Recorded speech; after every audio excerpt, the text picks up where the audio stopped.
Girl, Everybody it's packed out here tonight. Please. Follow the one line, please. I told you. IDs out. I need to see IDs.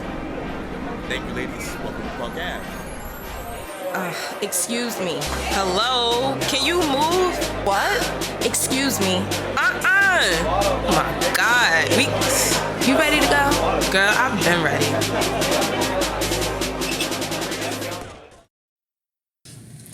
Well, I almost gave up on y'all. Round 2. Go. Listen, the way I was about to say Effie and be like, well, you want to go get something to eat? Because y'all know. You love to say, you want to get some food? You just want to get something to eat right quick. Don't make my life too heavy. Oh, Shit. But hey, girl, hey again. Buenos dias. Welcome to Recovering Party Girls podcast, the show you get every 4 months. Again, we're going to be working on that. But Are we? Instagram has stayed updated for the most part. Y'all got to take y'all wins when y'all can. But we're working on it. We are. We're working on Empty promises. No. I'm getting a little tired of your broken promises. No. We're not going to do that. We're not broken promising anything. We're not being little kids. We're waiting for our daddies by the window. We discussed how we used to wait for our fathers We're to not come pick doing us up. that. We're not doing that. We're not little kids waiting for daddies. Spoiler alert, them niggas never came. They never came. He didn't. My dad did. Let's circle back around there really quick. I really want somebody to do like a clinical trial or why men tell children that they're coming because and don't they show shit. up. But why? Because they're not shit. But what is the end goal to that? There is no end goal because they feel like they can. To me, I feel like they can buffer or they can buy that amount of time from them telling them, "Hey, I'm gonna be here at this time." They can buy that time to where it's like, okay, I know I have 5 hours to disappoint this.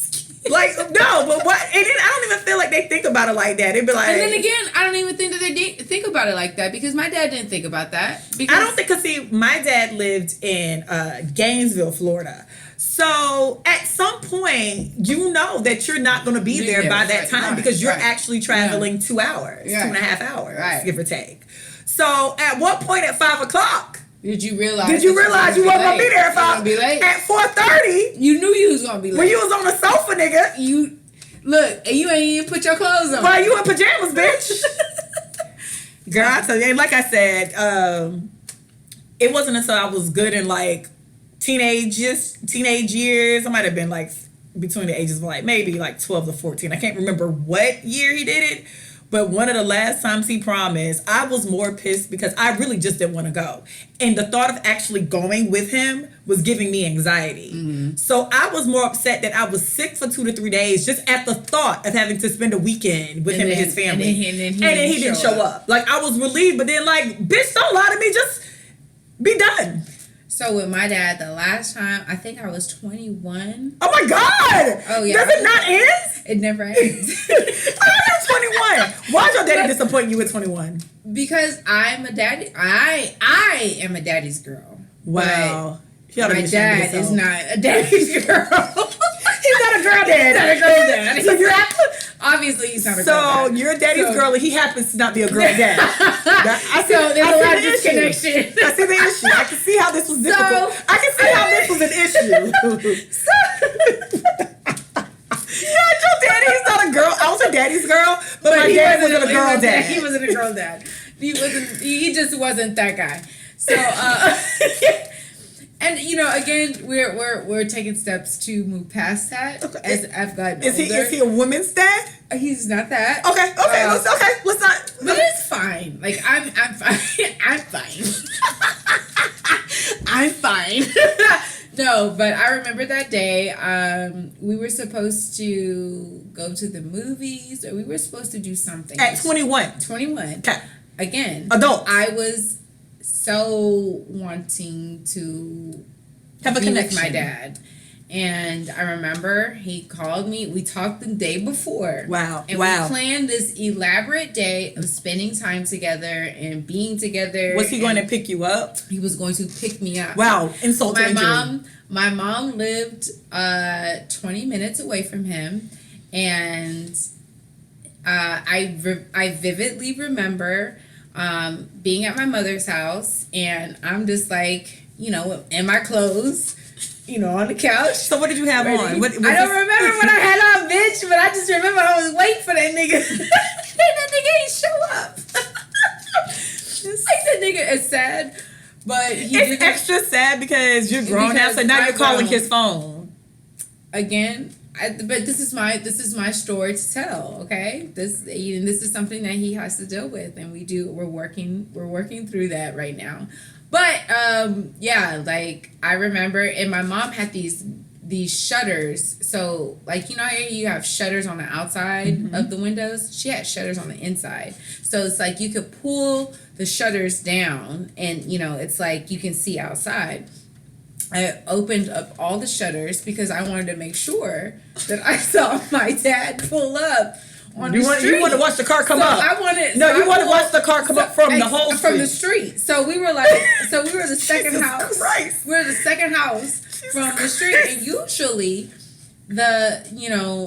how my grandma drove, like they went to the second street, they went around, and so like they could pull. So my house my mom was staying at was right here. So the street before, they would like drive around and they would have their car pull up, where I'd come, whatever. So I had all the shutters open. Because you need to see him. Because I wanted to see him, right? So I was going to hit the door. I was going to hit the door. But, we had this glass. It was a white door. It was glass in the middle. So, I could see the car pull up. We had a mesquite tree in the front yard. And I'll never forget, my dad told me a time. And I was just standing there like, okay, well, it's really past this time. Like, what the fuck? Like 15, 20 minutes. Oh, okay, well, it's Corpus Christi. It's no fucking traffic. Okay, it's not traffic. Like 15, 20 minutes, especially when you're an adult now, you be running late, so you're fine. Okay. It's fine. So, I'm like, whatever the fuck I'm doing in the bathroom, I'm shooting the shit with my little brother. So it got to be really late. And then my mom looked at me and she was just like, well, maybe he got busy. I said, no, he told me today. Like, maybe. Did you go through, something must have happened to him? Something. And so I'm thinking like, maybe. He's on the side of the road. So I said, let me call him. So I opened up my flip phone. It was Singular Wireless at the time. Come on, Flip. So I opened up my flip phone and I'm calling him. He's not answering. So I'm like, damn, what's wrong? Like, the fuck? But in my mind, I'm thinking, like, I'm 21. You would not play in my face like this. That's what you're thinking. No, like, I know he's not doing this on purpose. Yeah, you would not play in my face like that. Daughter. So, I remember I was in the kitchen. So, in my mom's old house, we had the kitchen, and on the offset, it was the dining room and the living room. And I could see, because it was open space, so I could see the front door. And I just remember I just started crying. And she just looked at me, and she was just like, this is your father for the rest of your life. You're either going to accept him or you're not. And if you don't accept him for who he is and how he is, you're always going to be disappointed. So this is just unfortunate. She's like, and I'm sorry, but this is just something that you're going to have to. And again, I'm a daddy's girl. I'm more of a daddy's girl than a mother's girl. Like, I'm a daddy's girl. And I just remember her saying, like, this is your first adult lesson. You cannot depend on anybody to do what they say they're going to do. Just don't.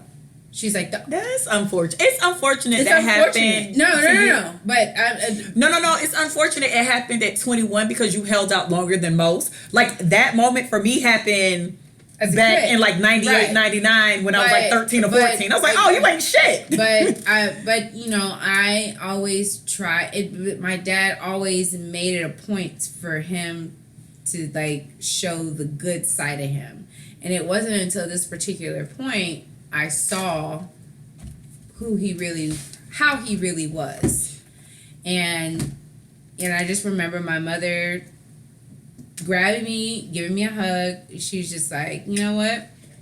You can cry all day. Me and my baby, we gonna be all right. We gonna have a good life. Like, I didn't raise you like that. She goes, you are an adult. you have a choice. She was like, you don't even have to live. You don't live here. You can leave. So I was like, you know what? You're fucking right. I'm gone. Mama, I'm gone. Time to get back here with that baby. I said, Mama, I'm gone. Get back here. But I think, even after that, like, just in experiencing my dad as an adult and understanding, okay, he's just not that guy. Maybe it's like, I don't know. But what I've realized about my dad, and like I said, I'm very happy I came to that conclusion pretty early. And for me, I didn't find my dad and his family very fun. Mm-hmm. So I could easily disassociate and kind of go about my day in a weird way. Yeah. But what I realized about my dad is I am so happy, and my mom would say it herself. Something about her was like super broken because my mom had 3 kids by 25. Mm-hmm. You know what I mean? So she would always say she wanted to deter me from that because whatever she was looking for, it's like she got kids out of those deals. Mm-hmm.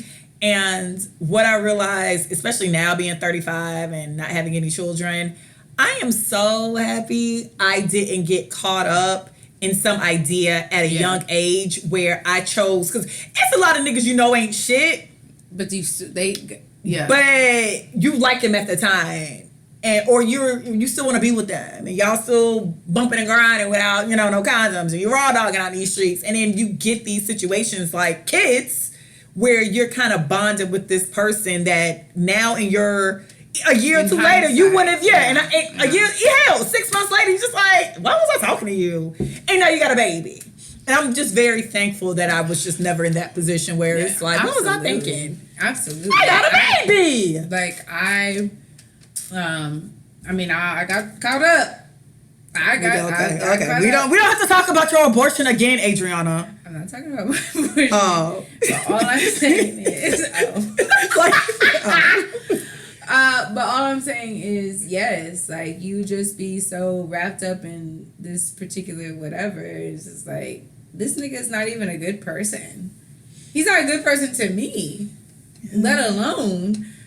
Yeah, people really shouldn't. A lot of people really shouldn't be procreating, and I mean that goes for myself. And that's 80% of people. No, and I might be in that 80. I know for sure. In my 20s, if I had a child, in my 20s, that poor kid, would have been like Matilda, because she would have had to know something.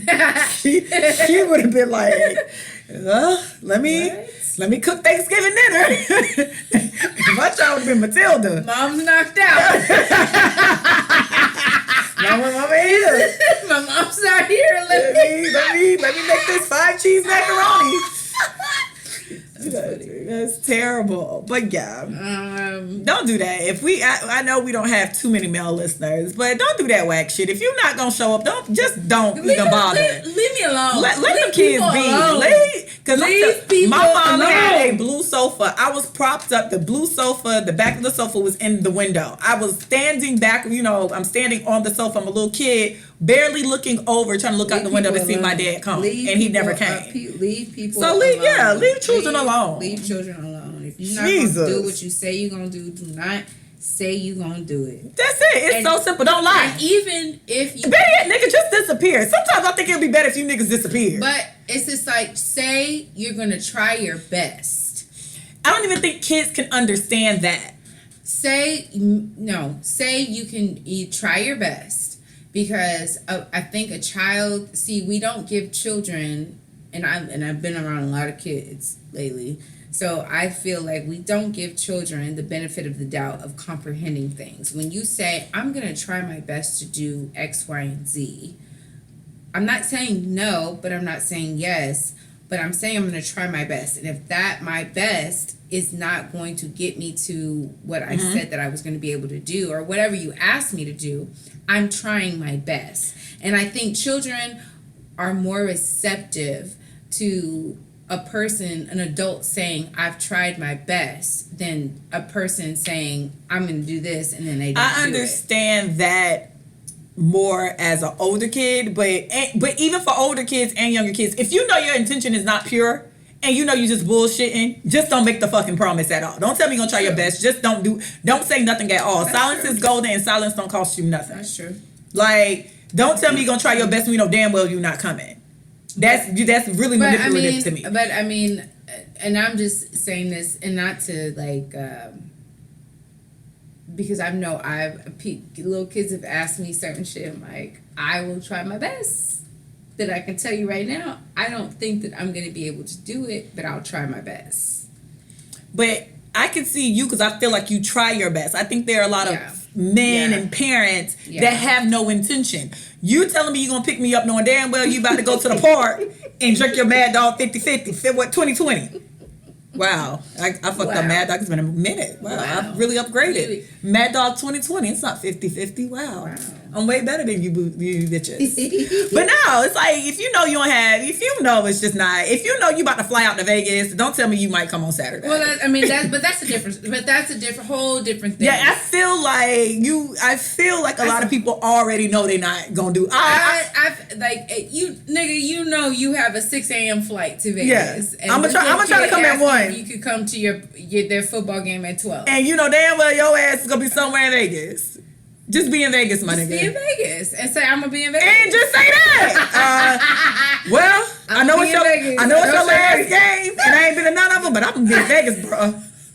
And when you get older, you'll understand how fun Vegas really is. And then we gonna talk. Yeah. We gonna connect. And then when that child is 18, 19, he gonna go to Vegas and go, oh, I see what my daddy was talking about. Shit. Wide ass. Oh boy. Parents don't be no deadbeat daddy. It's whack. Anyways. And you know, during our sabbatical, we missed a birthday. It was mine. Hello, happy birthday. It was me. How was it? It was me. It was you? It was me. How old are you this year? You 37? I'm 37, baby. You're 37? I'm 37. Jesus. You know what? I am so happy to be in my late 30s, pre-40s, because I feel like it's kind of like you look down on. It's like I have a right to be like, bitch, please. I was doing that in my 20s. I'm grown. Honey, we did that in our 20s. That's cute. That's real cute. No, I thoroughly enjoy getting older, and I'm grateful to see another year. Ma'am. Sorry. So yes, I'm very grateful. She being judgy. I fixed a shot of Jameson. No, because Ebony has these double shot glasses. First of all, this is half. You want one? Ebony has these double shot glasses. Do you want one? I'll find you a small one. No. You just do me half, my sis, my good sis. Do me half.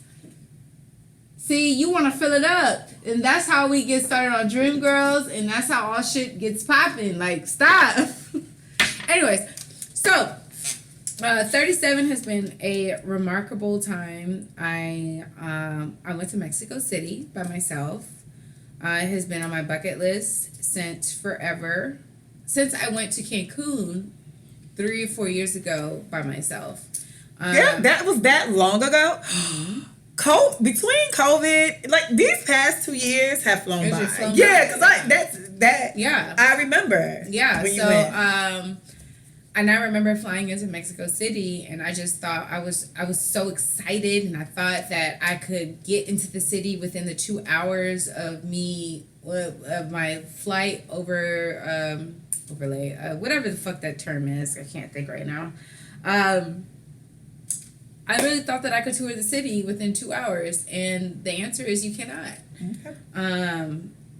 And I'm so glad that I went back. I stayed in a beautiful Airbnb. The only thing that I was nervous about was the earthquakes, and we did have an earthquake. I was sitting on the bed FaceTiming my best friend, and I just felt like the bed shaking. So I'm thinking, you know how sometimes like when your equilibrium be off and shit, you feel like the bed shakes? Do you ever feel like that? No, but okay. Well... yeah, I feel like okay. Well, I felt the bed shake, and then I'm thinking like, damn, am I tripping? Am I drunk? Am I tripping? Like, what's going on? Because it wasn't. It was quick. It was like this, like, but it wasn't. Was it intense? So that was the first part. Oh. So the first part was like, "Ruh." So I'm like, what the fuck was that? Like, and again, I'm on the phone, and then so my Airbnb, it was this light fixture. It was hanging down, and I just remember seeing it go left to right, left to right, left to right, and then it started going real fast. I'm like, oh Lord Jesus, no, girl. I had like a t-shirt on, panties, no pants, just laying out, right? So dramatic. Girl, So dramatic. I hopped up out of the bed and I said, Jesus, this can't be it. No, Lord, I'm not ready to see it right now, Jesus! I opened up so I had these patio doors that had a little balcony. So I opened up the balcony. So I'm looking, and everything is just starting to shake. Like, it's starting to shake progressively, like bad.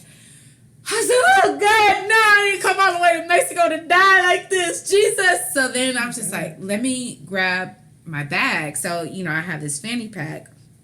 I had my passport, my credit card, like, all my Essentials. The essentials. So I'm like, fuck. You ain't had no pants on. I ain't had no pants on. So I'm like, oh shit. So like, I found some like pajama pants. I put those on and I put my shoes on. And mind you, this was all in the span of like 30 seconds. So I'm like moving real fast. And then I'm thinking like, fuck, my computer, my camera's in there. Fuck it. No, just get downstairs. So I'm like running because I'm on the 3rd floor and this building is going left to right. Like I can feel it going left to right. The way my mind works is I'm picturing Jumanji, but go ahead. I was feeling it was going left to right. So I'm like, boom, boom, boom. Okay, I gotta get downstairs. So I'm running downstairs. You took an elevator? No, I took the stairs because they said don't use the elevator. So I get downstairs, and so it's a private building that's owned by a couple, and it was all these people, and at first I was scared because this is like, okay, I'm in this building, I hear noise, I hear people, I don't know who these fucking people are. They could be sex traffickers, it could be cartel members, like it could be a whole lot of shit. I don't know. The earthquake might be the last thing I have to worry about. Right, exactly. So might be an earthquake in my vagina being forced for payment. Right, for payment, for ransom. Ransom. Right. Yeah. They call me. I'm like, I don't know. Tell sis I got 100 on it. Tell my good sis. I don't know. I'll put it on the podcast. I'll start my sister cash out. Get my sister to Mexico City. All these thoughts started passing through my head. So I get downstairs and I started seeing everybody that was in the building was huddled in the middle of the building. And so it was one chick, she spoke Spanish and English. So she was translating. So there was another chick that spoke English that apparently was from that area. Mm-hmm. And she was basically explaining the whole breakdown of the earthquakes. And September is apparently Earthquake Awareness Month because they have earthquakes all the fucking time in this particular area at this particular time. And it just so happened that there was an earthquake in Acapulco that went into Mexico City, and it was just like so I heard the alarms, I heard the sirens, but I didn't put two and two together because I just was thinking it was just some fucking car alarm system because it was loud. But I'm thinking it's a car system or a car alarm or whatever. But it turns out that was the alarm for the earthquake. So when the earthquake hit, basically the chick was just saying how you have 30 seconds. If you hear the alarm, so the alarm is going to sound before the earthquake hits. Okay. So, basically, she was just saying, if you hear the alarm, you have 30 seconds. I wonder how they predict that. But go ahead. I don't know how they predict that. But she said, if you hear the alarm, you have 30 seconds to get out of your building. Mm-hmm. And I know this was older. And in Mexico City, most of those buildings are older. So, she was saying how you got to get out 30 seconds. Or you got to get into the middle of your building. Or get into the stairwell. So, after that, I couldn't sleep. I didn't sleep that night because I'm thinking like, fuck, I'm gonna hear this alarm. But then she was just like, if you feel an earthquake before you hear an alarm, you're fine. It's the alarm you need to listen for. And so after that, I'm like, ring the alarm. I've been throwing the alarm. Ring the alarm. That's what I'm saying. Yeah, so I'm just like, girl, I had them damn doors open to my patio. But other than that, Mexico City is a bomb-ass place. Like, I had the best time. I met so many awesome people. So we were talking about Mexico City before it cut off, and Adriana tried crickets. I did. I tried crickets because that was one of the delicacies. The delicacies in Mexico, or in Mexico, period. Is what it tastes like? Nastiness. It's crunchy? It's crunchy. Was it like dried crickets? So when you bite into it, it don't ooze nothing? No, it's dried. So it's just, but they're very salty. And so I went to this coffee shop. They have coffee shops everywhere. And so the girl that I met during my hurricane scare, we connect. You got a hurricane too? No. Oh, earthquake. Got it. My bad. I'm thinking of hurricanes. We connected, and so we went out the next day, and so I was like, oh, let's go to Starbucks. She goes, you're gonna come from America and go to Starbucks? Yeah, that was dumb. The fuck? So I was like, but you're right. So we went to this other coffee shop that was locally owned, and they had like teas and dried everything. So they had dried crickets. I asked him if he had crickets. He said yeah. So he poured it in my hand. It's like a little mound of crickets. Is it like eating like sunflower seeds? They eat it like, like chips? They do. Yeah. They eat it like chips. And so then the lady was just like, they put it on guacamole. She's like, that's like one of those things that it's almost like salt. Oh. But it's crickets. But I had the best time. I got lost in Coyoacan, which is maybe 30 minutes outside of Mexico City. 30 minutes, I got lost because I was looking for this market and I didn't find it. Did you ever find it? I never found it. I'm just really happy you got back from Mexico City and you weren't ransomed. But people are looking to take pesos, okay? They want to know, you got 10 pesos, you got 25, you got 35 pesos, what's up?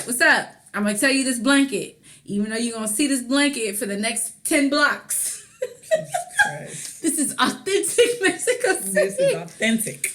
But I had the best time, man, and it really helped me to be more secure in myself and trusting within myself, like, you know, because my mom was freaked out. My best friend was calling me every fucking 5 minutes, and we had a safe word. I was out to dinner. What's your safe word? My safe word was capiche. Capiche? It would be capiche. My safe word was capiche. So when my best friend texted me talking about what's the safe word, I was out to dinner. And I said, hey, I'm going to call you right back. And she was just like, what's the safe word? And I said, capiche. She said, no, I don't trust it. So then she kept calling me. And I was like, bro, I'm literally at dinner. Girl, she goes in our friend group chat and tells everybody that I'm in Mexico City missing. Okay, well, that'll do it. And it was just like this whole big ordeal. But anyways, I had a fantastic time. So that's what's cool in the city. Y'all, sometimes if your friends got kids or they're married, they don't want to travel with you, just go by your fucking self. Listen, do your due diligence. Do your research. Look at the surrounding areas in which you're staying. See if everything is walking distance with you within where you're staying. But what's cool in the city is you cannot be scared to travel to other cities because alone. Because a lot of y'all be scared to eat lunch and dinner by yourself. So that's true. So I know y'all ain't going to nobody's city. I've gotten so many crazy looks when I've told people, "Oh yeah, I just got back from Mexico City." They're like, no, you didn't. Yes, I did. But it's Mexico's like. People think of Mexico as like cartels and drugs and gangs and shit like that. It's like a New York City, but just not stressful. It's not like everybody in New York. I feel like it's stressful. They're like New York is they very busy. They gotta get to there. They're walking real fast, and they gotta get on the subway. They gotta get a taxi cab. They gotta get Uber. I gotta go here. I gotta go there. I gotta get this, that. No, Mexico City is very robust, but everybody's just like, yeah, I'll get there when I get there. Yeah, whatever. You want to have lunch? You want to have dinner? You want to sit and eat peanuts and have a cerveza? That's cool. Yeah, it's fine. So, Mexico City was top tier. One of the best places I've ever traveled. So, well, I'm happy you weren't ransomed because I really, honestly, if something happens, I'll start like a GoFundMe with Recovering Party Girls, and hopefully the people that follow us would donate so we can get your pussy off the market. Well, thankfully that wasn't the case. Yeah, I'm very happy. I mean, I would do it. I really would. It.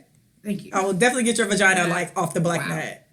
Dark net. Is it black net? What is it called when they sell you in the what is the it dark called? web? The dark web. Okay, that. Thank you. I would have had you. That makes me feel a lot better. I got you, girl. Give them my number. Thank you. So, my Women Crush Wednesday. It goes to, I've done this show before, but I did another character. I've been binge watching Friends lately. It started because HBO Max had a reunion. And after I watched the reunion, I was like, well, let's just watch Friends from the beginning again. And I also want to watch Friends from the beginning because these new age think pieces always comment about like Black people not being on these white shows per se, which I always thought was stupid because there are a lot of white friend groups that don't have Black friends. There are a lot of Black friend groups that don't have white friends. There are a lot of Asian American friend groups that don't have other races. So I'm pretty much a fan of y'all live y'all's truth the way y'all want to live y'all truth. But while watching Friends, I noticed, FYI, side note, there are a lot of cameos from Black people, and they're very much so Black and Spanish and Latino and Asian people in the background of that show. So the core show Friends is about 6 white people, but hell, there are a lot of shows that's about a core group of one race, and I enjoy them all, but neither here nor there. While rewatching the show, I realized how much I adore Monica Gellar-Bing. She is my Women Crush Wednesday this week because particularly there was an episode, I think it's called The One Where Nobody Is Ready. And I think they're trying to go to like Ross's banquet or something. And in that episode, at the end of it, Rachel comes out in like this kind of greenish dress that has like this cardigan. Is that the one where they find out she's pregnant? No, this is way before. Okay, yeah, that is way before. Rachel comes out in this greenish dress, and not that Rachel doesn't look good, Rachel's Rachel, but in that same episode, Monica has on this red dress that's like slit in the middle, damn near down to her belly button. It's flowy, it's pretty, like she's like sex pot, like that dress is bomb as hell. And I was like, damn, I wonder, because again, I didn't watch Friends when it was actually really airing. I was like, I wonder, did people appreciate Monica for being a bad bitch too? Or was it always just on the Jennifer Aniston, Rachel Green character? Right. So then I really started thinking about Monica, and you know, Monica low-key was right up there. Yeah. She was top tier. She was top tier. Her outfits was just as cute. She was out here getting her niggas, minding her business. She was. She lost all that weight in high school and ate these niggas up. They really was. Them fat shaming her is the funniest shit ever. I'm sorry. But she lost all that weight, became a size 0 to 2, because Monica was small as hell on Friends. And the fact that Monica really was a hostess with the mostest. She always, there was never an episode where they were like, oh, let's give Monica money. It was very clear that she pretty much stocked up on groceries, cooks for everybody. Everybody with the exception of... Had a plate, had a setting. Had a set, cookies. Had decoration. We'll, from scratch, we'll give y'all cookies. You having a bad day, I'll make you jam. What's happening? Yeah, What do you want me to churn some ice cream? Right. I just bought an ice cream maker, girl. Exactly. And then everybody technically lived with Monica, I think with the exception of Joey, but everybody at some point stayed at Monica's house. And then we really have to think about Rachel. Rachel moved in with Monica when she ain't had no damn job. You know what I mean? Yeah.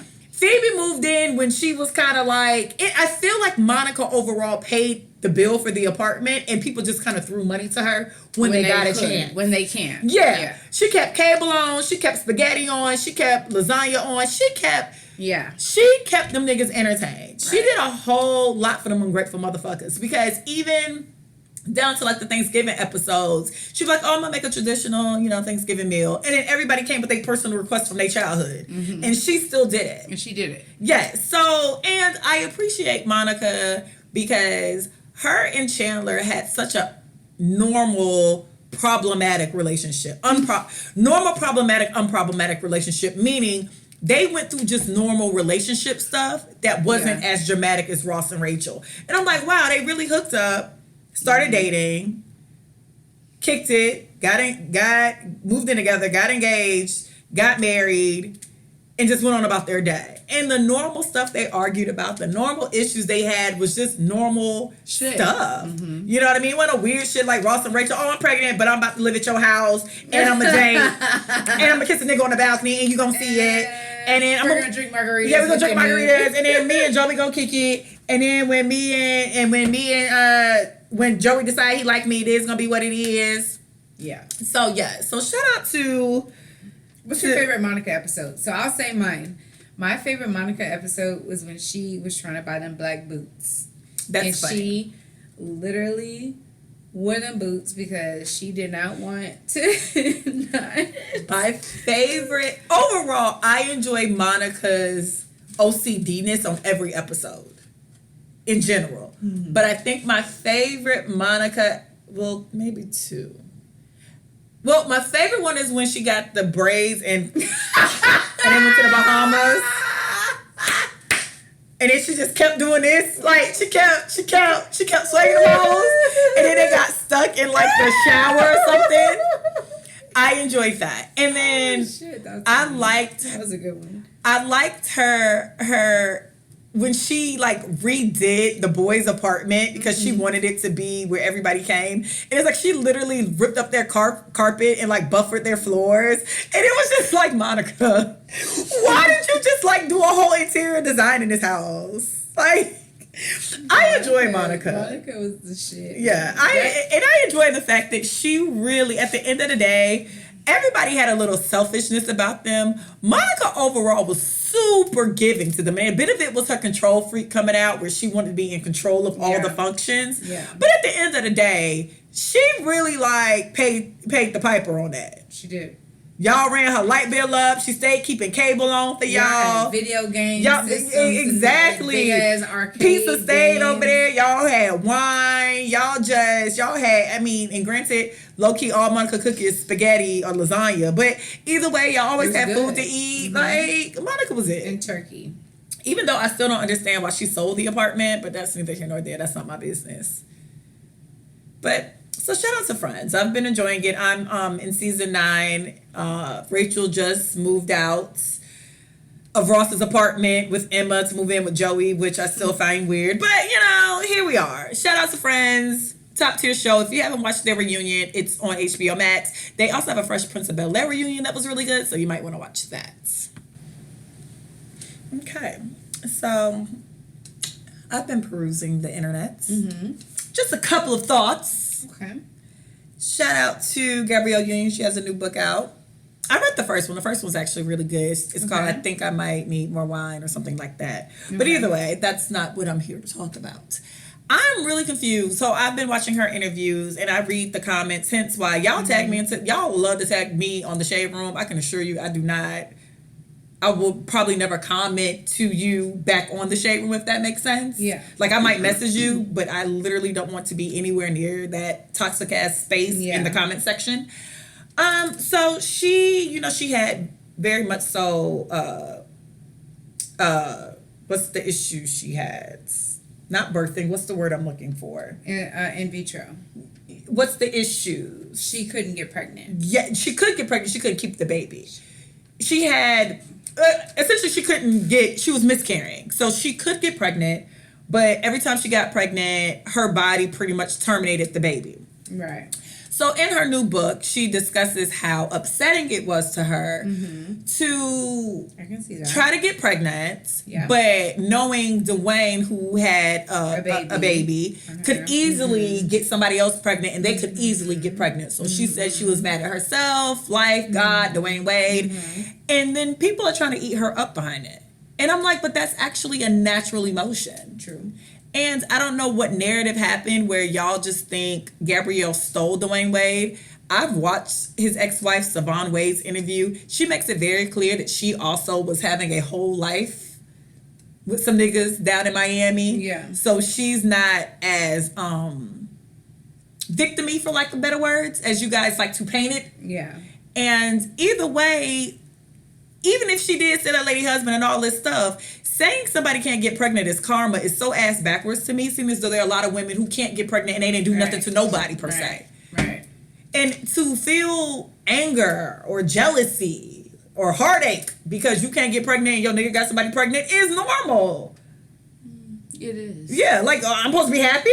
Yeah. I'm going, and the thing is, she said she went through so many miscarriages she can't even count. So I couldn't imagine getting pregnant. And like I said, I've never been pregnant and miscarried before. But I heard if you miscarry at some point, it's brutal. It's painful. And if it's at such a point, I heard you actually kind of see a little something. I get disgusted when I see regular blood clots on my period. You know what I mean? So I don't understand. And then that brings me to Jeannie Mai and Jeezy as well. I don't understand why people aren't happy that she's pregnant if her husband want to be pregnant. And even off Jeannie Mai, something about her past marriage and relationship, she didn't want to have a baby with him. And that is okay. It is okay to be in a relationship and you don't know why you don't want something. You can't really explain it. Right. But something doesn't feel all the way right. Right. That happens. Absolutely. And that's okay. Absolutely. Like, I'm like, so y'all, every nigga y'all ever was in a deep relationship, I want to be a family. I would never want to be in a relationship. I would never want to have a child with... If I'm not 110% sure about having a child with that person. And it's not even that. It's just like, I'm so glad that I didn't have kids with the people that I thought that I wanted to have kids with. Because I see now, in hindsight, it would have never worked out. Oh my God, were you like Dina? I want to have your, you know what I want? I want your baby Curtis. Fuck no. Oh, No. I thought I asked. No. I want, you know what I want? I want to have your baby. She said something like that, didn't she? She did. But I never, I know. Dina! No way. And the only reason why I got pregnant was on surprise. Like, I was not prepared. Like, I didn't know. I asked the question. God. I was told an answer. Oh my God. And 2 weeks later, Kirk's on with child. But I say all that to say that, you know, one, we gotta stay out of women's wombs. First of all, you can stay out of women's business. Stay out of women's business. That what Nene Leakes said. That's not. Rest in peace, Greg Leakes.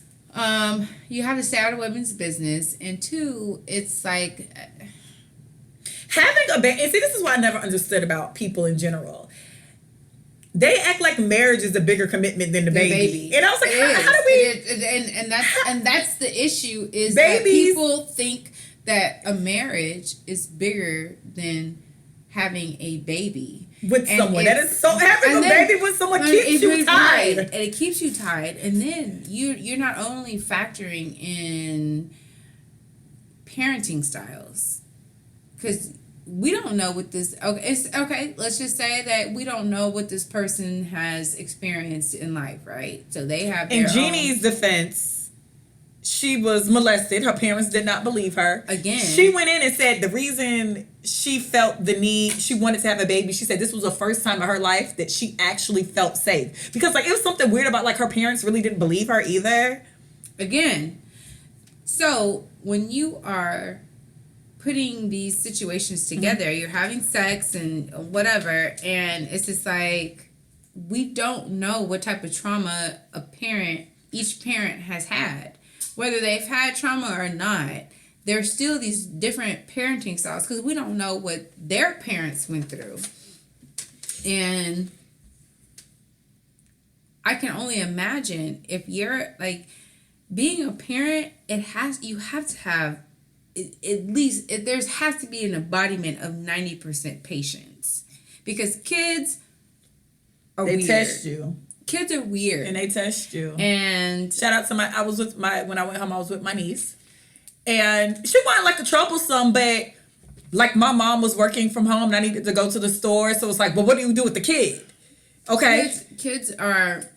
They're your life. Kids are your life. And kids have to be your life if you want them to be nurtured come out and in a certain outcome. And I think that from experience, I know that my experience with my parents, I don't want to be like them. I don't want to be like my grandparents. I don't want to be like my great-grandparents. So I have to view things differently. I have to take in things differently. And patience is a big thing that I feel like a lot of people don't have with smaller children. They're like one of those. They're like things that just keep bumping into the wall like this. And I just think like with parenting as well, you learn from everybody's parenting skills. Right. I don't want to be exactly like my mama, but there's some things I'm definitely taking from her because it made great sense. It's some stuff that I would take from my grandmother. Yeah, I'm not take I'm not gonna beat religion down people's throat. I definitely won't take that. Sorry, Lee.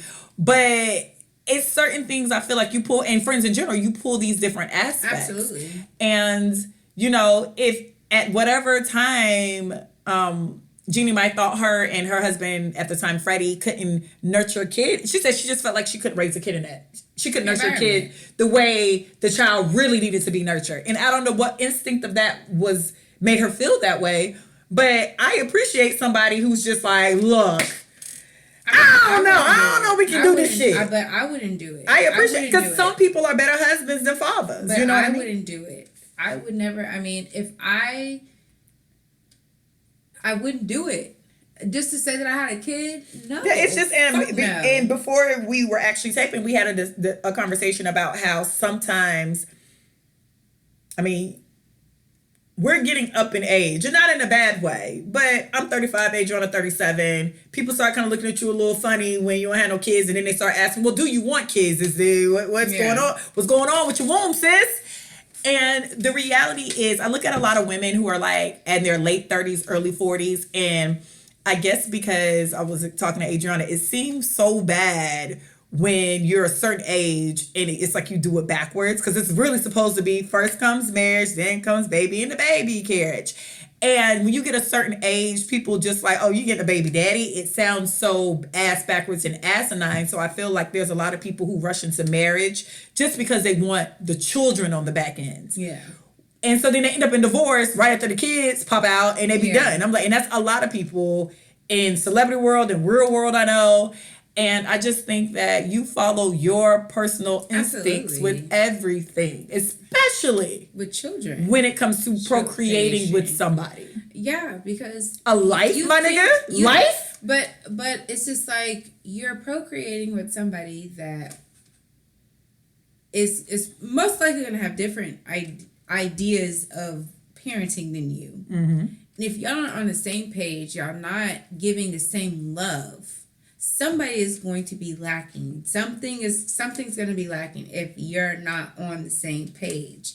And I refuse to bring a child into this world where out of desperation. Because it's the biological clock. I have to. First of all, there are so many, and I get this asked to me quite often, and my response will always be, there are so many children in this world that need love, that I can foster, I can adopt. It doesn't have to be my own. My concern is not being a biological mother. My concern is being a good human. Am I making the kind of money that I want to make to where I can live the lifestyle that I want to live? And then on the back end of living the lifestyle that I want to live, I can afford a kid. Yeah. And with or without a partner, because so if I don't have a partner, I have the financial resources to say, okay, well, I can send my child here, I can send my kid here, I can do this, and that. If I'm not financially stable in the way that I want to raise a kid, then the fuck am I doing? I don't, and at this big old age that I am in, I'm not going to be with somebody that, like, what am I? Yeah, I think we need to just kind of stay out of everybody's room. Gabrielle Union should feel the way she felt. People, I mean, just Jeannie, stay out of people. Jeannie should but be. then again, who cares? If this woman said that this person, she didn't feel like it wasn't that connection, it wasn't like I think he was a great husband. Right. He didn't make her feel like a mother. Because the thing was, I didn't want kids anyway. We got married, and halfway through it, I was just like, oh, we can't have no kids anyway. We live in some type of dysfunction. But that's okay. People, and that's the thing. People are allowed to change their fucking minds. And with that being said, there were comments about Neo changing his mind. No. Now I know that. I know I was. People are allowed to change their minds. People are allowed to change their mind, but when y'all try to equate Jeannie Mai and to Neo, y'all are pieces of shit. No. Neo literally people are allowed to change their mind. Now, granted, the situation was fucked up because it's like you can't reverse one thing and then undo another thing. Like, I get that. But people, humans, are allowed to change their mind. Listen, Jeannie Mai and Neo are two different cases. People are allowed to change their mind, but when you sit down and you make a very... But this girl got kids. It don't matter. She has children. She had them. She had twins in a single. Who had twins? The mother? She had twins, right? Those kids aren't twins. However, I have no issue. Jeannie Mai and Neo aren't the same. There was a decision made and he did not follow through. They both decided that they did not want any more children. She went along and had reproductive surgery and now she can't have children. He was supposed to have a vasectomy, which is reversible, by the way. And he did not do it. And then he had kids with somebody else. Again. That is not the same situation. Jeannie Mai deciding that she wants to have children on the back end when she didn't stop old boy, because old boy literally ended up getting some girl pregnant before they were even officially divorced and then had 2 more kids or whatever the case might be. Nobody's reproductive system organs was stopped in that process. So though when you compare Jeannie Mai and Neo, you're comparing 2 different situations that I feel like should not be compared to each other. And at the end of the day, and this is just word of advice for anybody, if you and your spouse, your husband, your baby daddy, or whomever you have your kids with, if you guys decide that you don't want to have children and you want to do birth control and you're not, and pull out ain't really working and you don't want to use condoms, the reality is vasectomies are way easier to get done and reversed. So I would suggest y'all go that route versus stopping your reproductive system for a nigga. That's all. But shout out to all the people who are happy, who are in love, who having these kids and these babies, you're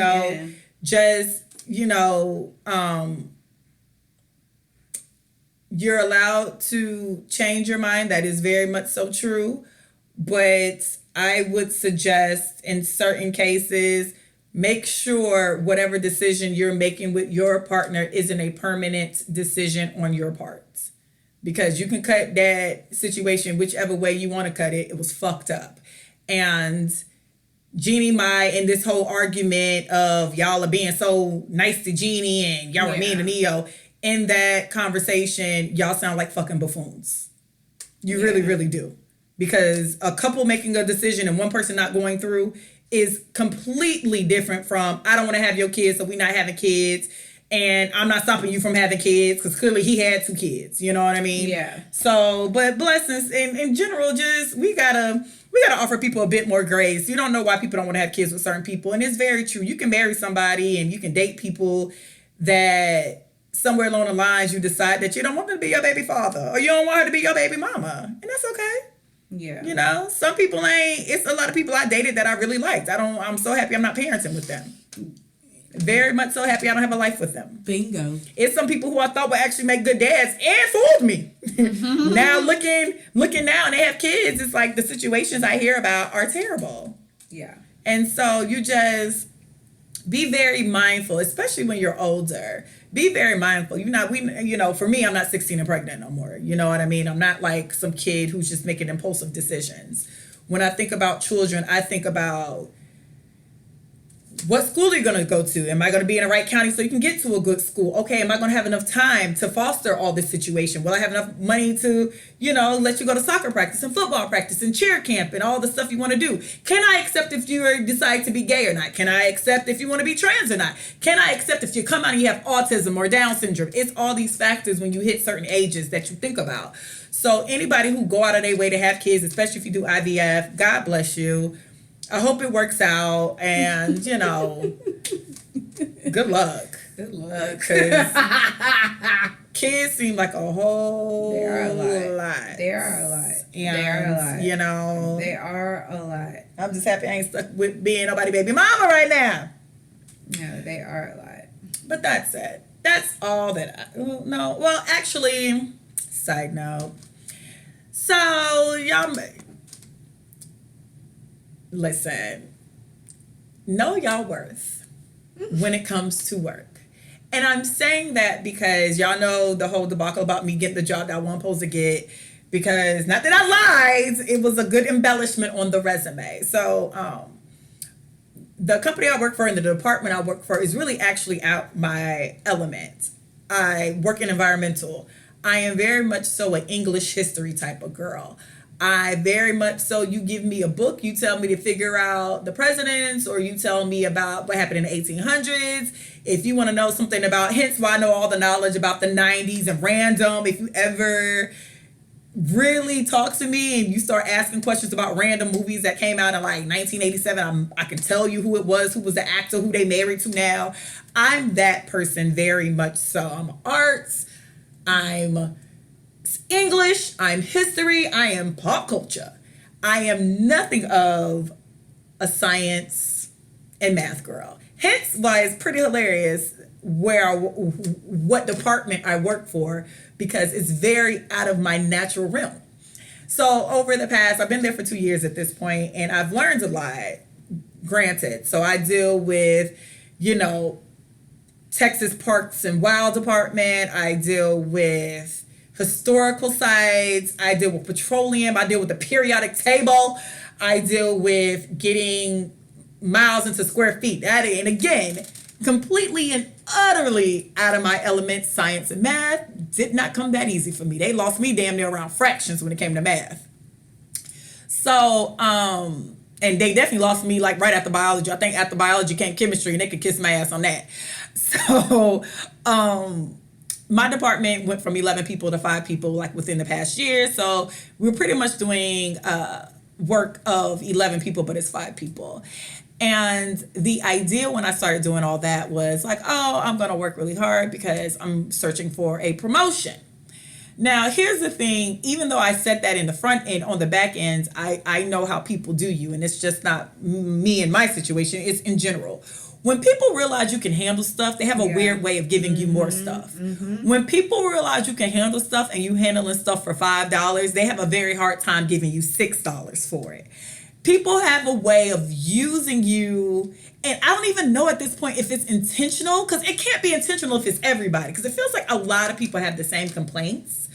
But, don't be afraid to move around when needing to move around occurs.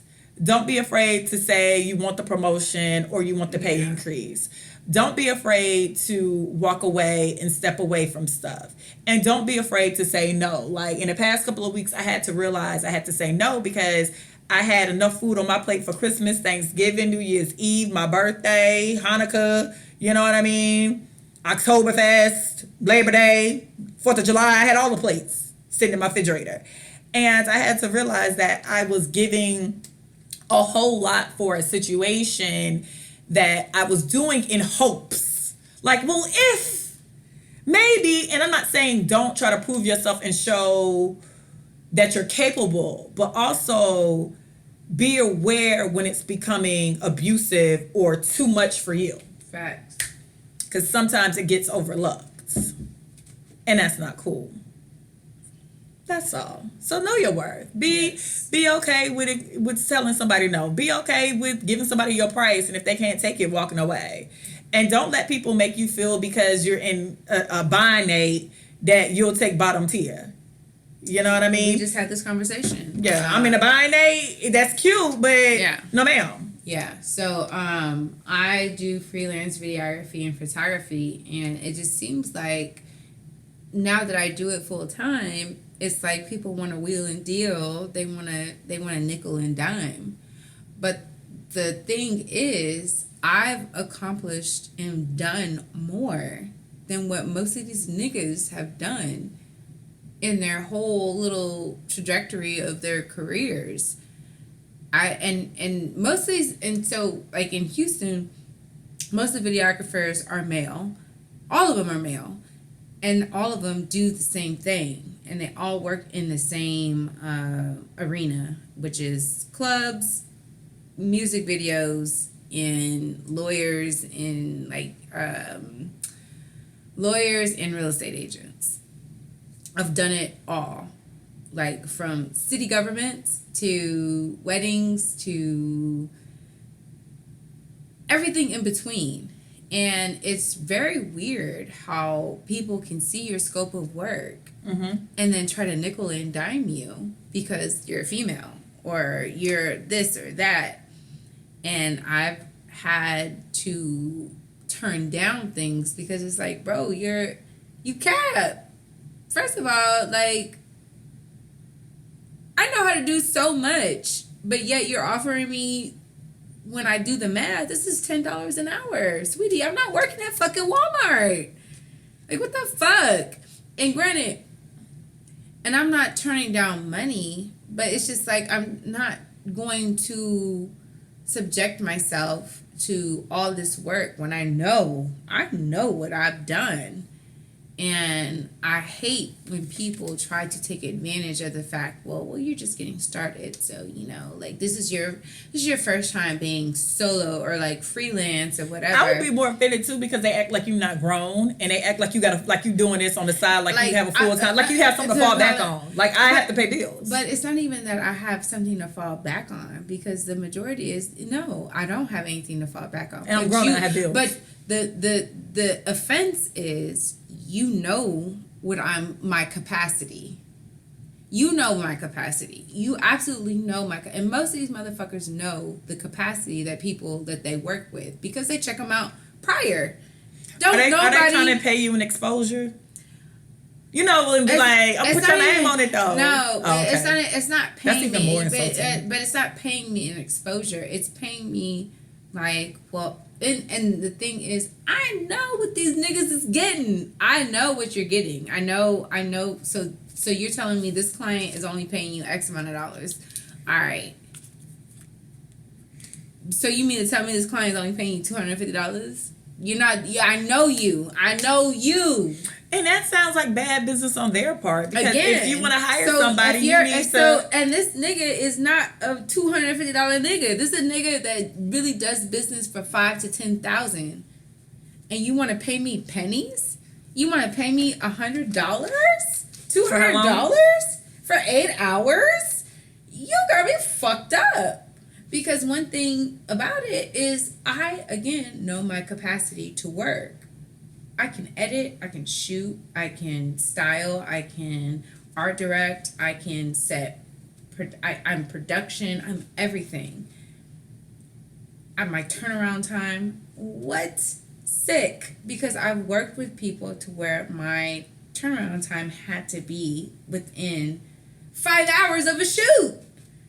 So please, it's just like, I had to tell this person, like, bro, you're lowballing me. And you're lowballing me for no reason.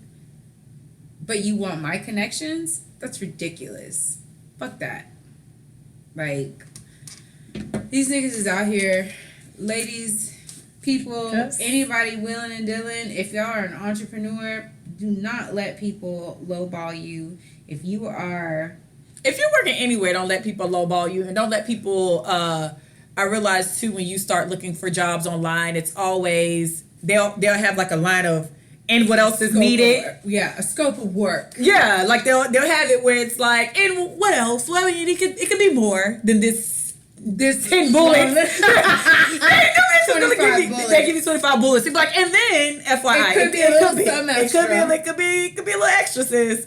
So don't let people do, like, granted, a lot of things are learning experiences, but don't let people have you thinking you always in a learning experience. But choose those learning experiences like wisely. Some stuff, and granted, some stuff I needed to learn to qualify for the position I wanted, but you also have to be very aware when you're being used as well, because it's a thin line. Choose your learning experiences differently. Well, if it's gonna benefit you in the back end. So I worked with James Harden Foundation. Some things were like gifted. I'll say that. But the back end,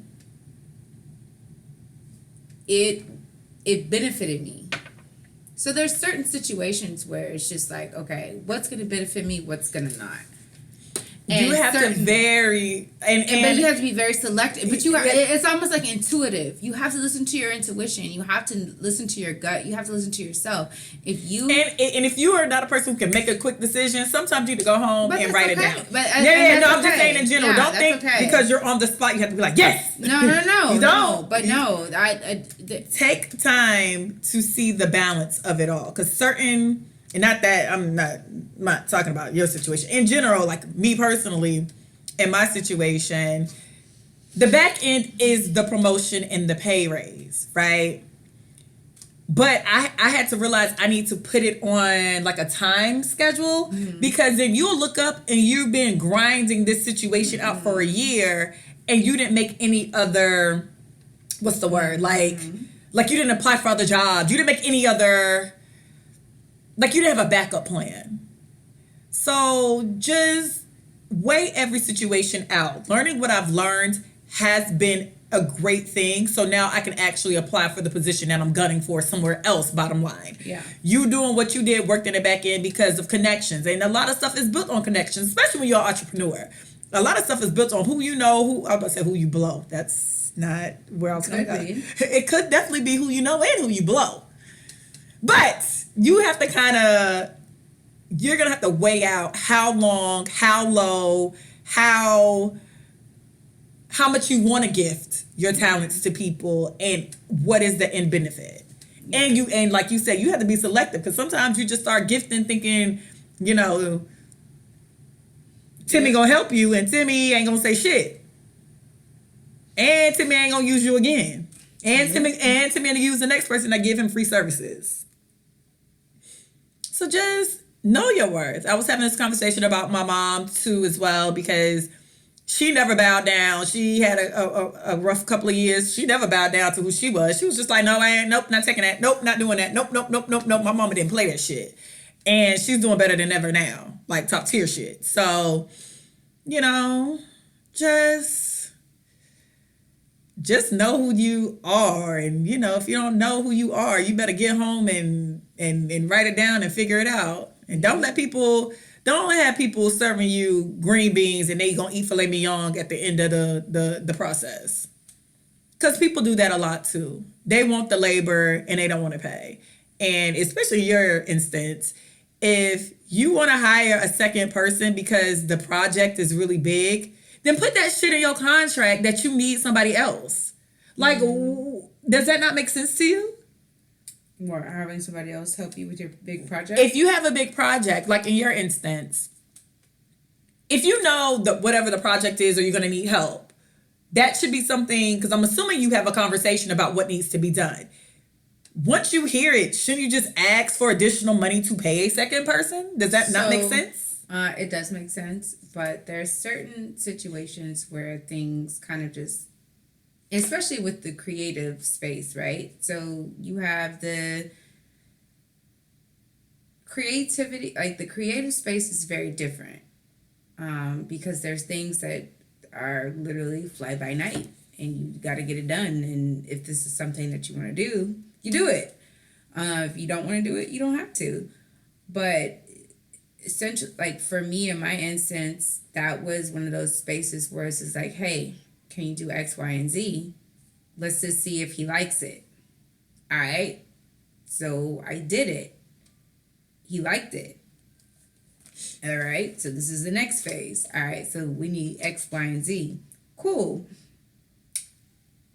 Some of my people that I really look up to as far as like graphic design and the things that I'm into, they have this thing where you have to pick and choose your biggest, what you do for free, what you don't do for free. Mm-hmm.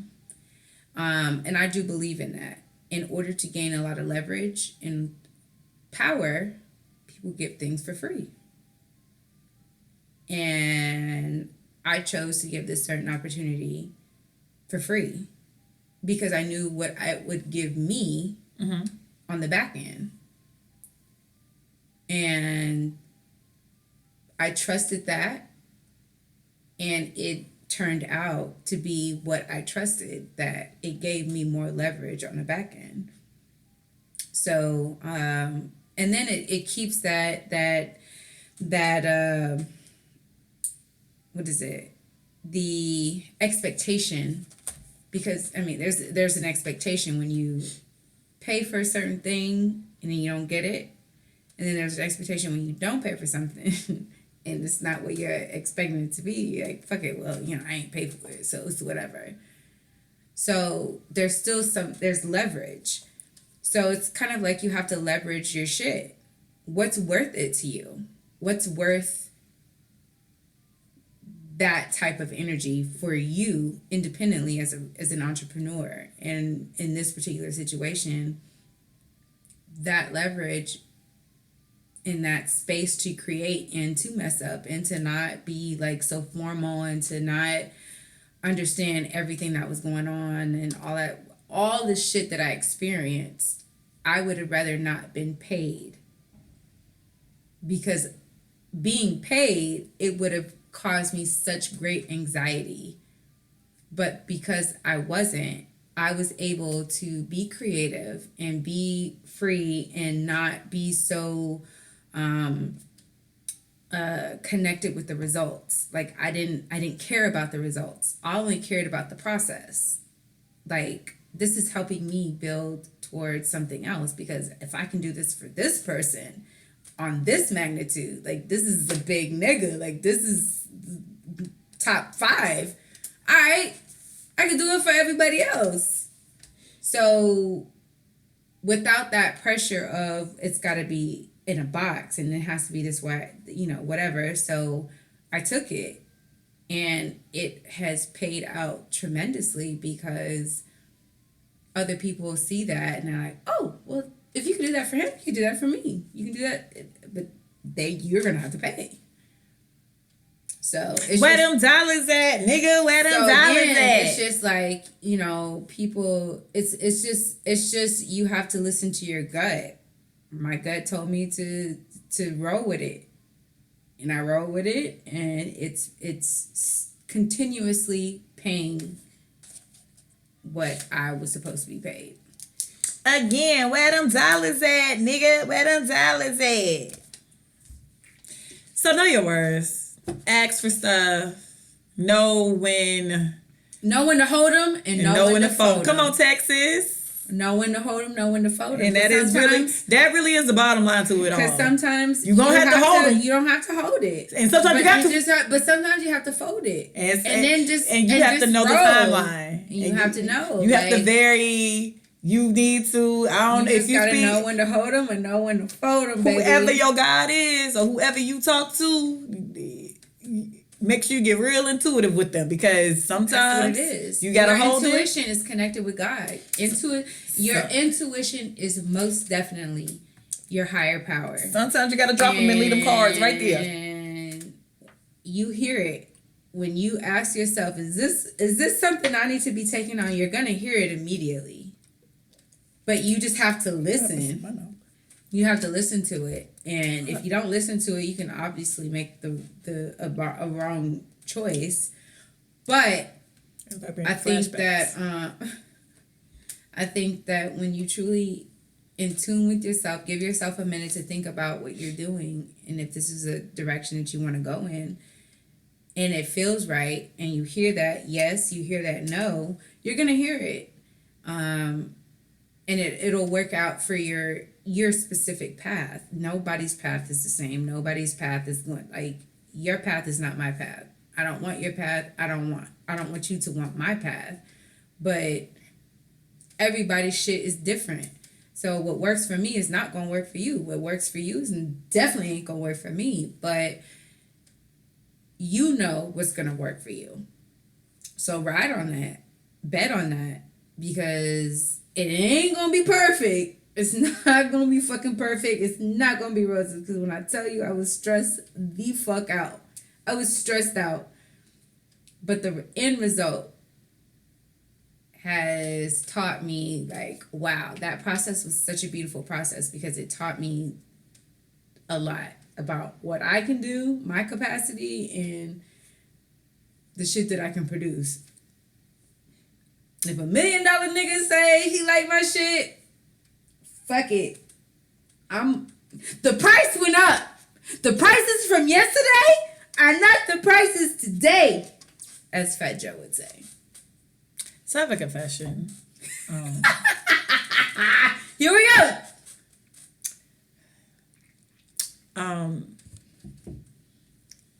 Something happened to me. I'm not quite sure how I feel about it yet. Because, someone spit in my mouth. And not like I was on the street and like, you know, a bum spit in my mouth. Not like that. Like I was in the middle of sex and somebody spit in my mouth. And so here I am trying to unpack that. I don't know why I'm still unpacking it after a week, but here we are. Me still unpacking it because it caught me off guard. I don't know how you tell somebody you're going to spit in their mouth. You don't. You just do it. I don't know the look in somebody's eyes when they're about to spit in your mouth. You don't. You just do it. I don't know the signal to There is no signal. You just spit. I don't know if you just be like, hey, she looks like she likes spit. No. I don't know if I read like spit in my mouth. But here we are. And so I know the girls, I've heard it in a lot of rap songs recently. So I know the girls, apparently the streets are doing this. I'm past that age, I guess, when the streets, where that's become like a norm. And maybe I'm old. Maybe I'm still stuck in mid-2000 sex. Yeah, mid-2000s. You said mid-2000 sex? Sex. Like maybe I'm too old for what the new kids do. Because I've heard it often. Like for some strange reason, spitting in mouths has been a conversation I've been hearing in the background for a few months. I don't know why all of a sudden it seems like it's come to the forefront in rap music and life. But yeah, so someone spit in my mouth. And, you know, I don't know why I thought y'all should know that, but here we are. And we're here. How do you feel? Do you feel violated? I feel like that's kind of like a violation. So here's the thing. It's two-sided how I feel. Now, little nasty girl, tonight, do you want to dance with me? My own little, yeah. The 1980s Prince Nasty Girl is a little intrigued. But that's only 50%. The just normal everyday me sitting here chilling, it's just like, but why would you spit in somebody's mouth? It's a lot, especially during COVID. Yeah, like, nigga, I'm already warding off so much. Like, Jesus Christ. And then it happened so fast. Like, it was like... Especially during COVID. It was like, oh, yeah, whatever. The sounds. Okay, can you display how it actually happened? So my legs were up like they were in stirrups. Like when you're about to get a pap smear. That was me. He was ramming it from the back. No, like I was on my back. Like they're about to check me for like my hand. Do you have his hand on your neck? No, I actually kind of like that though. But neither here nor there. We don't have to get into my sex life. Pull your hair? Don't touch my hair because this shit could be a wig. This is not a wig. Smother your hand with can we your not? face. I haven't had sex in a long time. So I was there and I was looking at the ceiling fan and I was just like, this kind of good. That's me. Just in my head, like this is real nice. This real good. Yeah. I didn't expect it because this is the second time we said it. So I was like, I didn't expect this. This is okay. Was he like by your ear, like whispering things? He wasn't whispering. Wait. Was he like at that moment he was above me? You know how they commentary in your ear? No, he was above me, so he looking at me, and I'm thinking to myself, because the thing about me is I'm genuinely me all the time. So you're curious. In my head, like no, not even that I'm curious. Like I be in my head. I narrate my life in a weird way, like a TV show. Right. So I'm looking at the roof. I'm like, oh, this is nice. I didn't expect all this. I'm like, was it like this the first time? Like, no, this is, okay. And then so it's kind of like Wayne to Excel when they narrating the sex. I'm narrating my own sex, but it's good. It's not like with Michael or with the one guy who was saying, girl, you know what I mean? It was like, oh, look at him. Okay, well, that's a funny face. Oh, but this is good. And he was going to spend the whole night. Yeah, no, right. I was in his place, so I was like, I'm going to spend the night. Right. Okay. So then sometimes I look down because I like to see it. I was like, look at him. Just, living my life in the middle of this sex. So I messed around and I moaned, but I said, but I opened my mouth because how do you the gateway? Yeah, it was like, that. And then that he one. said, and he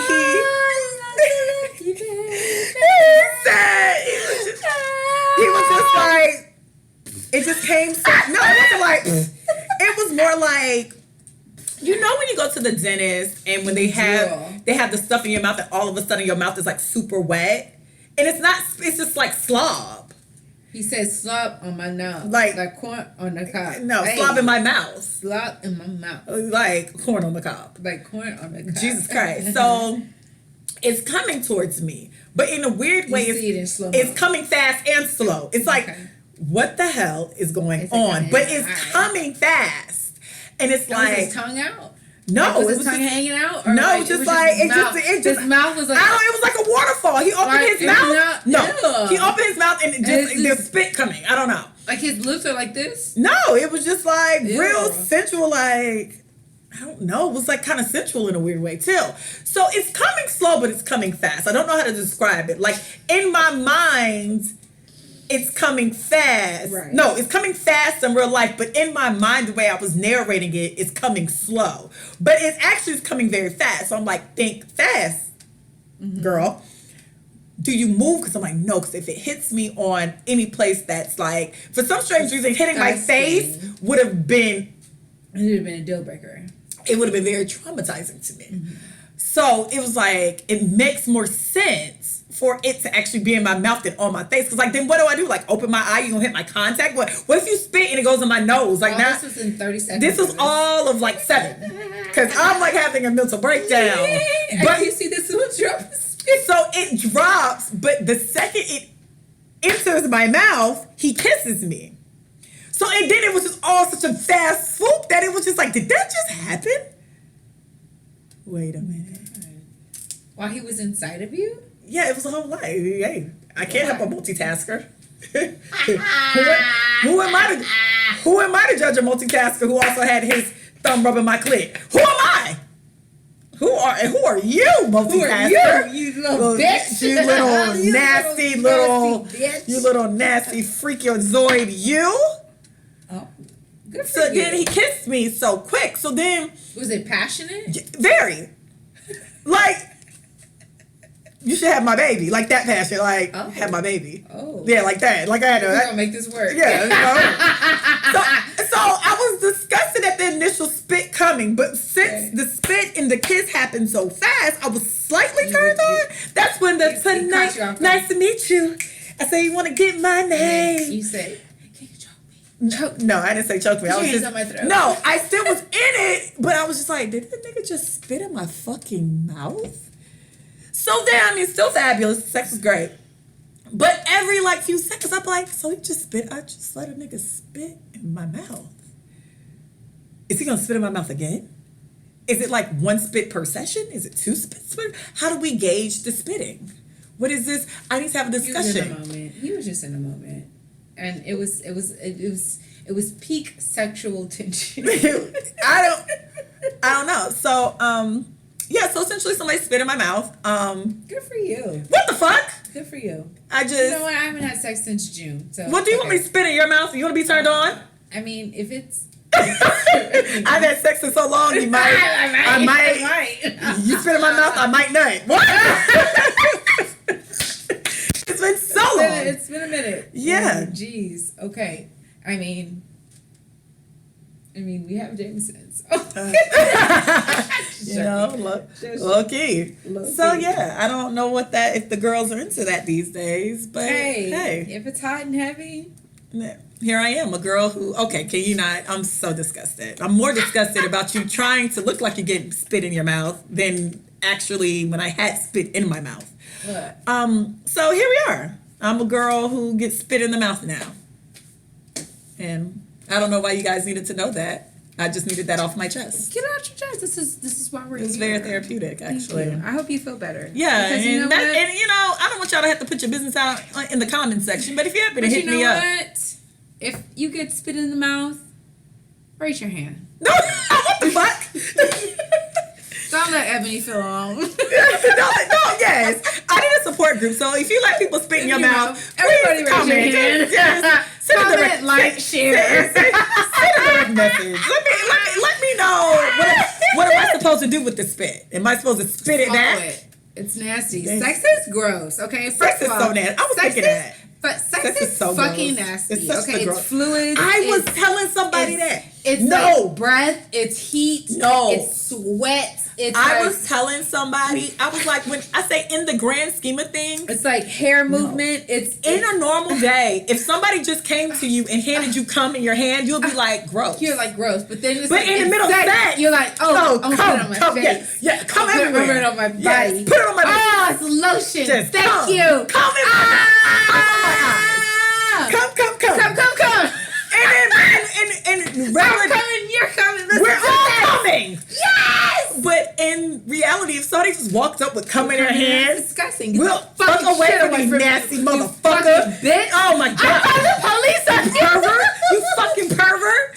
But in the middle of sex, it's like, come on, man. Come in my mouth. Make me a pearl necklace. Come in my mouth. I want a pearl necklace. But then the funny part about that too is the second you slip out of sex mode, it's like, gross. You disgusting piece of shit. You came on my fucking face. Why is it coming everywhere? I just washed these sheets. What the fuck? It's the second you step out of sex mode, you be like, you dirty bitch. Like, get your cum off me. You cum hands. You stink. Yeah. You fucking stink. Why is there cum on my stomach? You fuck aim.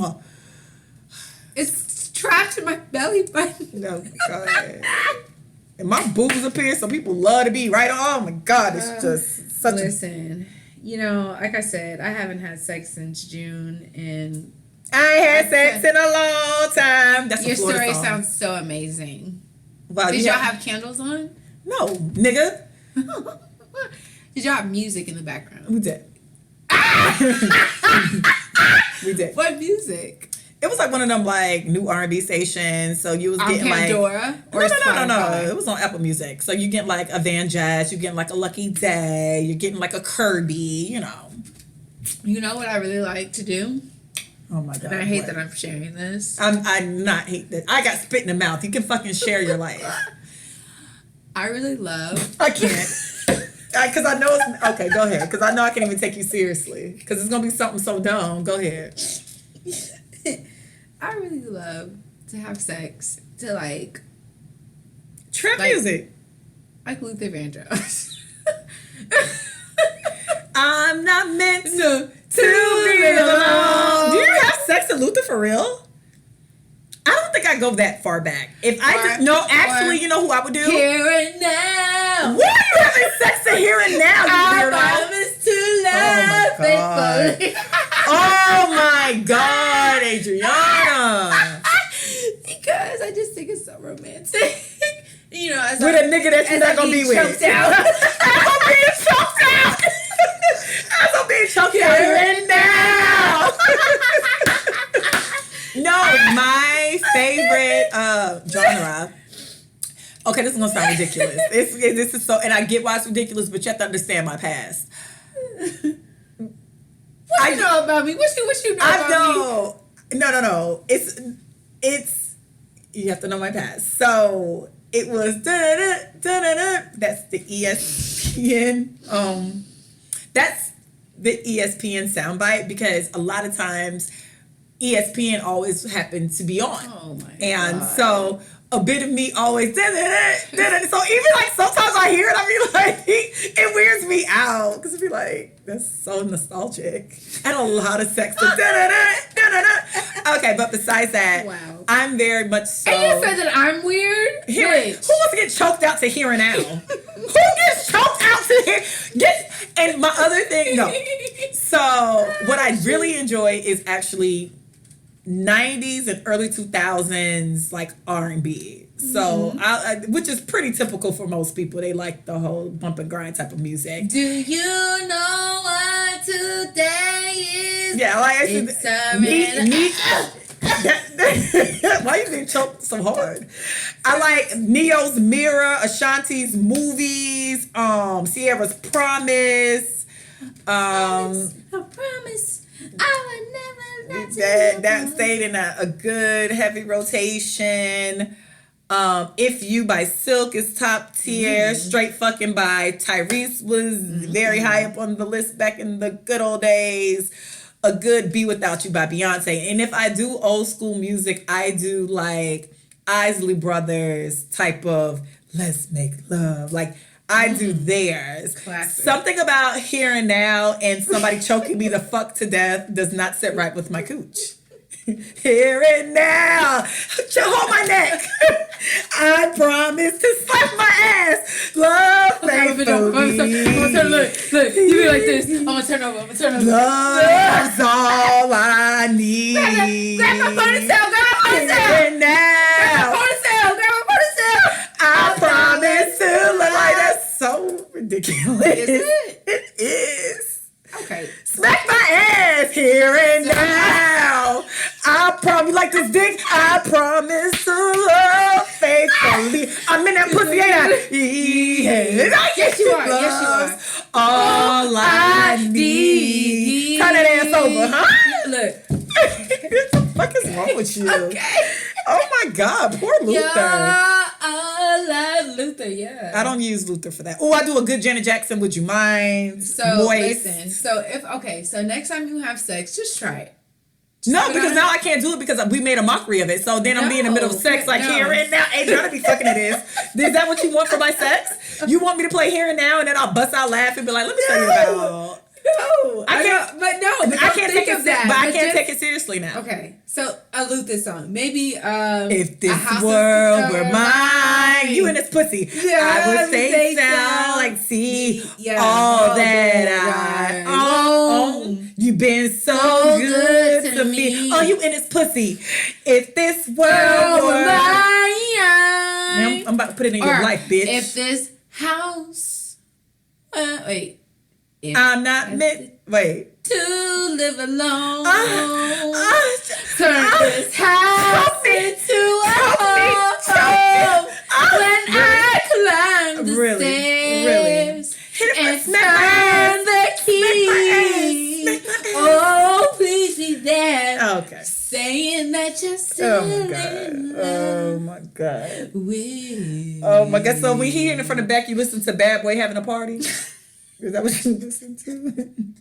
Oh yeah. Well, alright. That's what that's Well, alright. oh yeah. Bad Boy Sweet. Sibbidi-bidi-bidi. 1,000 kisses, you just out there.